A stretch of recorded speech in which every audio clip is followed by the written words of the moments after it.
शाळेतले हुशार, ही बी शाळेतले हुशार. गुरुजीला एक शिकवायला एबीसीडी, पण एवढं क्वालिटी शिकवायचं. गुरुजीने काय आयडिया काढली एबीसीडी लगी पाठवावी म्हणून. ए फॉर अण्णाची बायको.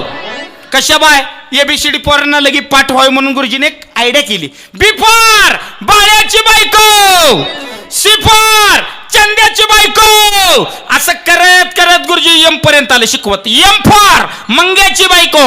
या जातीने एक शब्द पाठ केला तेवढा. एम फॉर मंग्याची बायको, एम फॉर मंग्याची बायको. त्या दिवशी गुरुजीने एम पर्यंत शिकवलं. शाळा सुटली. दुसऱ्या दिवशी शाळा भरली आणि शाळा तपासायला बाहेर आली साहेब. इन्स्पेक्शन आलं. साहेबांनी फळ्यावर काढले डब्ल्यू आणि याला उठवलं. अतुल आतेगार ही काय लिहिलंय सांग. आता ह्यानं डब्ल्यू बघितलं नव्हतं. ही काल एम पर्यंत शिकलं होतं. ही त्या फळ्याकडे बघून गुरुजीला म्हणते, गुरुजी ही मंग्याची बायको उलटी का बसली? काय लागा म्हणजे तुमच्या मुद्दा लक्षात आला का? एमच्या उलट डब्ल्यू आहे. एवढा छान आहे बोल.